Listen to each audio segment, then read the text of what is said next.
রান্না আমার শেষ। অসাধারণ স্বাদের আলুর শাক। এইভাবে রান্না করলে ভাত থাকবে না। আসসালামু আলাইকুম এভরিওয়ান, সবাই কেমন আছেন? ব্যালকনি দিয়ে দেখছি যে এক মুরব্বী প্রতিদিনের জায়গায় শাক লই আইতে আগে, কিন্তু এখন আসে না, এখন মাঝে মাঝে আসে। পরে আজকে দেখি ব্যালকনিতে গেছি, পরে দেখি উনি শাক নিয়ে এসে। পরে আমার স্বামী বাসায় ছিল, পাঠাই দিছি, পরে নিয়ে এসে। এখন এই চিংড়ি মাছ দিয়ে তারপর রান্না করব। শাকগুলো এখন ভালোভাবে আমি কাটবো। এই যে বাছছি, এগুলো ফালাইয়ে দিছি। আর আমার ছেলে কী করে, আমি যখন কাজ করি তখন সেইভাবে আমার পাশে আইসা তারপর শুয়ে থাকবে। যতক্ষণ কাজ করব ততক্ষণ। রান্না করতে গেলে পাখির গাড়ি দিয়ে শুয়ে থাকে, এভাবে বইসা থাকে, অথচ আমার পিস ছাড়বে না। শাকগুলো কাটা শেষ, এইভাবে আমি কেটে নিছি।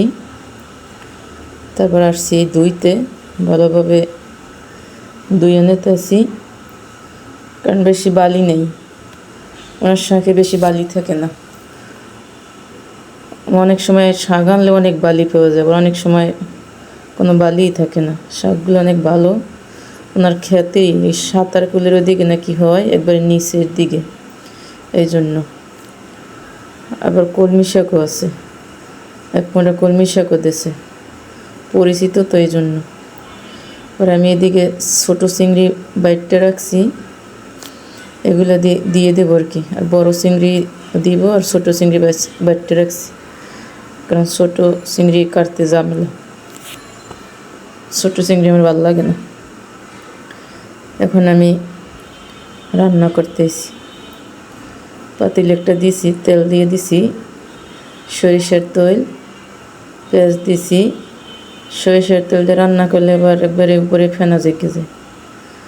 এবারে আমি এক এক করে সব মশলাগুলো দিয়ে দিছি।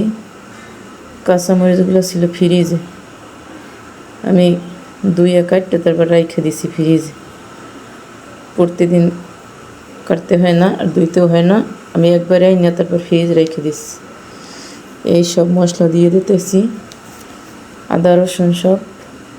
এখন কষাই নেব। আর এদিকে দিতেছি সেই চিংড়ি মাছ যে বাইটে রাখছি সেইগুলো। চিংড়ি মাছ বাইটে দিলে তরকারির স্বাদ অনেক বেড়ে যায়। এখন সব দিয়ে দিছি ভালোভাবে। এখন একটু কষাই নেব। কষানোর পর শাকগুলো সব দিয়ে দিছি, কারণ শাক রান্না করতে তো সময় লাগে না বেশি। আর শাক ডাইকে রান্না করা যাবে না, তাহলে কালার নষ্ট হয়ে যায়। আমি শাক রান্না করলে কখনোই ডাইকে রান্না করি না। এই তো আমার রান্না একেবারে শেষ হয়ে গেছে। এখন আর কি উঠাবো। এদিকে ভিডিও করতে হলে পেলেন যায়, শব্দ হয় অনেক, এই জন্য আমার সমস্যা হয়। আটকাইলে তারপরে শব্দ হয়। এই নাড়াই ছাড়াইয়া নিতে আসি। এই অসাধারণ হয়েছে একবারে।